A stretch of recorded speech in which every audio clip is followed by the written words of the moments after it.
अस्सलाम वालेकुम। आज मैं फ़ान की 50-50 इमोलियंट बनाने लगी हूँ। मैंने सोचा आप लोगों के साथ भी शेयर करती हूँ कि कैसे मैं इमोलियंट घर ही बनाती हूँ। ये सारे मेरे पॉट्स हैं जो कि ये कोई भी चाइना शॉप से आपको आराम से मिल जाते हैं। इनको मैं मेजरमेंट के लिए और मेल्ट करने के लिए यूज़ करती हूँ। और ये मेरा बिग जार है बॉक्स जिसमें मैं मिक्स करती हूँ। ये वाइट सॉफ्ट पैराफिन है, ये ऐसे ही आती है, प्लास्टिक के शॉपर में ही आती है ये। और लोहारी के पास जो अंदरून लाहौर का इलाका है वहाँ पे काफ़ी बड़ी मार्केट है, वहाँ से ये सामान जो है ये आराम से मिल जाता है। ये काफ़ी स्लिपरी सी होती है तो नॉट खोलनी इसकी मुश्किल होती है। ये लिक्विड पैराफिन है, ये भी इजीली अवेलेबल है उसी मार्केट में।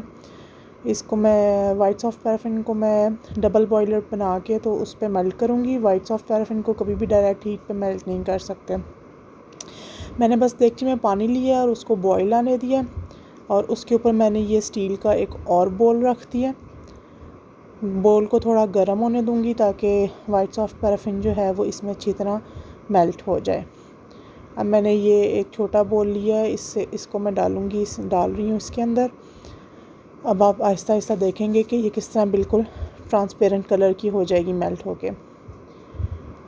वाइट सॉफ्ट पैराफिन को कभी भी डायरेक्ट हीट नहीं करते हैं, उसको हमेशा डबल बॉयलर पे ही करते हैं।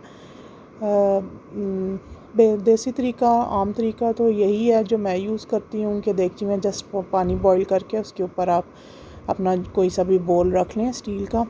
और ये आप देख रहे हैं कि कैसे वाइट सॉफ्ट पैराफिन जो है वो मेल्ट हो रही है। और जब ये सारी मेल्ट हो जाएगी तो इसके अंदर फिर लिक्विड पैराफिन डालूँगी। थोड़ा सा टाइम लगता है इस प्रोसेस में, लेकिन जो है 15 से 20 मिनट में मेरा बैच बन जाता है एक। ये आप देख सकते हैं कि देगची के ऊपर बोल पड़ा हुआ है और ये थोड़ा टाइम इसको लगता है 5-7 मिनट। और ये मैंने छोटा सा एक बीटर लिया हुआ है ताकि इस जल्दी मेल्ट करने के लिए। समटाइम्स थोड़ी बहुत कोई इम्प्योरिटीज़ होती हैं इसके अंदर वाइट सॉफ्ट पैराफिन में, वो आने जाने में कुछ अगर थोड़ी बहुत इम्प्योरिटीज़ आ जाएं तो वो मैं निकाल देती हूँ। तो चूल्हा साथ मैनेज करना पड़ता है, हीट बंद नहीं करनी, पानी बॉईल होता रहेगा तो बोल आपका अच्छा गर्म रहता है मेरा, तो उससे जो है वो वाइट सॉफ्ट पैराफिन जल्दी मेल्ट हो जाती है। लेकिन ये ध्यान रखना है कि डायरेक्ट हीट बिल्कुल नहीं देते इसको, क्योंकि ये फ्लेमेबल होती है। तो ये थोड़ी सी इम्प्योरिटीज़ हैं, ये मैंने निकाल दी हैं। अब इसको मैं बीटर से थोड़ा थोड़ा हिला रही हूँ ताकि ज़रा जल्दी मेल्ट हो जाए। अब मेरी कोशिश होती है कि बच्चे या सोए हों या कहीं बिज़ी हों तो फिर ही मैं ये शुरू करूँ, क्योंकि वाइट सॉफ्ट पैराफिन काफ़ी स्टिकी होती है और एक दफ़ा अगर आप ये काम मैं शुरू कर दूँ तो फिर मैं बच्चों को नहीं बीच में देख सकती, क्योंकि हाथ काफ़ी इसमें गंदे होते हैं। तो फिर स्पेयर टिश्यूज़ और स्पेयर चीज़ें मैं पास रखती हूँ ताकि जो है वो हाथ साथ साथ साफ़ होते रहें। और ये बिल्कुल गर्म, जैसे जैसे बोल गर्म होता जा रहा है, वाइट सॉफ्ट पैराफिन आप देख रहे हैं कि कैसे मेल्ट होती जा रही है और ये बिल्कुल ट्रांसपेरेंट और लिक्विड फॉर्म में आ जाएगी। हिलाने से यही है कि हिलाने से थोड़ी जल्दी हो जाती है। जब अफ़ान छोटा था तब तो मैं केटल में पानी गर्म करके, मुझे एक थोड़ी क्वांटिटी में भी काफ़ी रहती थी, लेकिन अब बड़ा होता जा रहा है माशाल्लाह, तो फिर मुझे ज़्यादा क्वांटिटी में चाहिए होती है। इस वजह से मैंने वाइट सॉफ्ट पैराफिन और लिक्विड पैराफिन मंगा के रखी होती है घर। एक बैच मैं बना लेती हूँ, वो महीना 1.5 महीना निकाल जाता है, तो फिर मैं दोबारा से दूसरा बैच बना लेती हूँ। स्किन कंडीशन पे डिपेंड करता है, अगर ज़्यादा ड्राई चल रही हो तो फिर ज़्यादा वाइट सॉफ्ट 50-50 इमोलियंट यूज़ होता है। अगर कम ड्राई है तो फिर ज़्यादा टाइम, डिपेंड करता है स्किन के साइकिल पे, फ़ान के स्किन के साइकिल पे डिपेंड करता है बेसिकली कि कितना चाहिए मुझे 50-50 इमोलियन। ये मिक्स हो रही है, बस थोड़ा सा सिर्फ टाइम लगता है, लेकिन ये है कि आसानी हो जाती है घर बनाने से। कि वैसे तो ग्रीन फार्मेसी से भी मिल जाती है और आई थिंक फजल सन्स वाले भी मिक्स कर देते हैं, लेकिन क्योंकि मुझे इतनी ज़्यादा क्वांटिटी में चाहिए होती है कि मैं बार बार नहीं मंगवा सकती और बाज़ार से एक्सपेंसिव भी पड़ती है। तो मेरे पास जार्स हैं घर में इसकी क्रीम्स के, तो मैं ख़ुद ही घर बना के तो उसको जार्स में डाल लेती हूँ और फिर मुझे आसानी रहती है कि अगर ख़त्म हो गई तो दोबारा बना ली। और वाइट सॉफ्ट पैराफिन और लिक्विड पैराफिन भी मैं बल्क में मंगवा लेती हूँ, तो जब भी ज़रूरत पड़ती है मैं अकॉर्डिंग टू अफान्स स्किन साइकिल मैं बना लेती हूँ। यह बिल्कुल मेल्ट हो गई है। अब ये मैंने इसमें लिक्विड पैराफिन का एक बोल डाला है, एक बोल मैंने वाइट सॉफ्ट पैराफिन का डाला है और एक बोल ही लिक्विड पैराफिन का डाला है। अब ये डिपेंड करता है कि अगर आपको एग्जैक्टली 50-50 चाहिए तो आप एक बोल से थोड़ा ज़्यादा डाल, मैं अगर मुझे चाहिए एग्जैक्टली 50-50 तो फिर मैं उस हिसाब से लिक्विड पैराफिन एडजस्ट कर लेती हूँ, क्योंकि सर्दियों में आपको पता है वैसे भी सख्त हो जाती है क्रीम, तो सर्दियों में फिर मैं थोड़ी ज़्यादा करती हूँ। ये थोड़ा सा मेरे से लिक्विड बाहर गिर गया, क्योंकि आज ही मैंने न्यूज़पेपर नहीं बिछाया था कि मैं तो एक्सपर्ट हो चुकी हूँ, मेरे से नहीं गिरेगा लेकिन एनीवेज दीज थिंग्स हैपन। ये 2 जार मैंने भर लिए हैं, अब मैं नेक्स्ट बैच बनाने लगी हूँ। अच्छा, ये मैंने आपको दिखाया कि मैंने बोल में मैं वाइट सॉफ्ट और लिक्विड पैराफिन डाल के उसी में मैंने मिक्स करके तो छोटे जार्स में डाल लिया। अब नेक्स्ट मैं इसको जो है वो मिक्स वाइट सॉफ्ट पैराफिन को मेल्ट करके उसको बिग जार में डालूँगी और फिर उसके अंदर लिक्विड पैराफिन डाल के तो उसको अच्छी तरह थोड़ा सा मिक्स कर लूँगी ताकि क्रीम जो है वो मिक्स हो जाए। अब ये मेल्ट हो रही है, देखें आप ये कैसे क्विकली अब मेल्ट हो रही है, क्योंकि बोल अच्छी तरह गर्म हो गया हुआ है तो वो जल्दी मेल्ट हो जाती है। फिर जितनी देर ये मेल्ट होगी उतनी देर मैं जो मैंने दूसरे जार्स में बनाई है उसको बीटर से थोड़ा सा मिक्स कर लूँगी ताकि जो है वो दोनों वाइट सॉफ्ट और लिक्विड पैराफिन जो है वो आपस में मिक्स हो जाएं। वाइट सॉफ्ट पैराफिन को अगर मेल्ट ना करो, मुझे पहले ये बात नहीं पता थी, लेकिन अगर वाइट सॉफ्ट पैराफिन को मेल्ट ना करें डबल बॉयलर पे और डायरेक्टली उसमें लिक्विड पैराफिन डालें तो वो कभी भी आपस में मिक्स नहीं होती। जब अफान छोटा था तो मुझे किसी फार्मासिस्ट ने कहा था कि आप ये घर मिक्स कर लें, इसमें मुश्किल क्या है।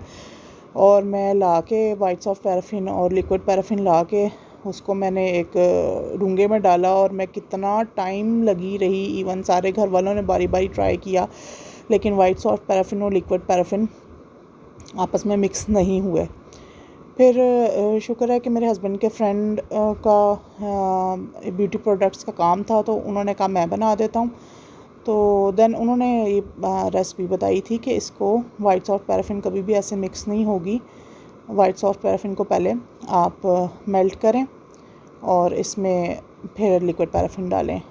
और उन्होंने भी यही कहा था कि वाइट सॉफ्ट पैराफिन को डबल हीट पे कभी भी नहीं करना और ना ही माइक्रोवेव में करना है, इसको हमेशा डबल बॉयलर पे ही करते हैं। तो इस तरह फिर मुझे पता चला, तो बस वो दिन और आज का दिन है, मेरा ख्याल है तकरीबन अफान साल डेढ़ का था जब मुझे पता चला था कि ये इस तरह घर बनती है। तो उस दिन के बाद से मुझे कभी भी नहीं मंगवानी पड़ी बाज़ार से। अच्छा, घर का फ़ायदा ये है ना कि समटाइम्स मैं वाइट सॉफ्ट पैराफिन केक को मेल्ट करके छोटा बैच अगर मैंने बनाना हो एक बॉटल जैसा के, तो अफान को ऑलिव ऑयल भी काफ़ी सूट करता है, तो मैं वाइट सॉफ्ट पैराफिन के अंदर ऑलिव ऑयल भी डाल लेती हूँ rather than white soft paraffin liquid paraffin, तो वो भी कम्बिनेशन इसको सूट करता है। कोकोनट ऑयल इसको सूट नहीं करता, हालांकि कोकोनट ऑयल की काफ़ी एंटी इच प्रॉपर्टी है, लेकिन समहाउ अफान को सूट नहीं करता। तो वाइट सॉफ्ट पैराफिन और लिक्विड पैराफिन के अलावा जो कम्बिनेशन अफान को सूट करता है वो वाइट सॉफ्ट पैराफिन और ऑलिव ऑयल का है। वो भी मैं कम्बिनेशन समटाइम्स बनाती हूँ, लेकिन ज़्यादा जो मैं यूज़ करती हूँ वो यही है। अच्छा, ये 50-50 एमोलियन जो है वो इक्थियोसिस के अलावा जो एक्ज़िमा वाली स्किन होती है उसके लिए भी काफ़ी हेल्पफुल है, काफ़ी देर तक मॉइस्चराइज रखता है एक्ज़िमा वाली स्किन को, तो उसके लिए भी यूज़ कर सकते हैं। और अगर वैसे भी अगर ड्राई स्किन है तो वाइट सॉफ्ट पैराफिन में आप इक्वल अमाउंट में ना डालें लिक्विड पैराफिन, 50-30 कर लें, या इस तरह करके जो है आप कर सकते हैं कि लिक्विड पैराफिन थोड़ा कम डालें और वाइट सॉफ्ट पैराफिन थोड़ी ज़्यादा डालें, तो उससे आप नॉर्मल भी मॉइस्चराइज़र घर भी बन सकता है। और एसेंशियल ऑयल मैंने कभी ट्राई नहीं किए, अगर किसी को पता हो कि एसेंशियल ऑयल कैसे रहते हैं ड्राई स्किन के लिए तो मुझे बताए। काफ़ी एसेंशियल ऑयल की मैंने तारीफ़ें तो काफ़ी सुनी हैं, लेकिन पर्सनली मैंने कभी अफ़ान के लिए ट्राई नहीं किया कोई भी एसेंशियल ऑयल। रेगुलर जो ऑयल्स मैंने वाइट सॉफ्ट पैराफिन के अलावा और लिक्विड पैराफिन के अलावा सिर्फ यही जो हमारा लोकल सरसों का तेल होता है वो भी अफ़ान को डायरेक्ट बॉडी पे लगाने के लिए सूट करता है, और ऑलिव ऑयल सूट करता है, जैतून का तेल। उसके अलावा अफ़ान को शिया बटर मैंने ट्राई किया था, लेकिन वो अफ़ान को इतना ज़्यादा सूट नहीं किया, और मुझे भी शिया बटर सूट नहीं करता मेरी स्किन पे। हालांकि शिया बटर बहुत अच्छा है। मैंने लोशन यूज़ किए हुए हैं शिया बटर के, लेकिन जो रॉ फॉर्म में शिया बटर आता है फॉर्म में वो मुझे मेरी स्किन को सूट नहीं करता, और अफ़ान को भी इतना ज़्यादा मॉइस्चराइज़ नहीं रख पाता। हालांकि काफ़ी मॉइस्चराइजिंग प्रॉपर्टी है उसकी, लेकिन अफ़ान की स्किन के लिए वाइट सॉफ्ट पैराफिन ही बेस्ट रहती है।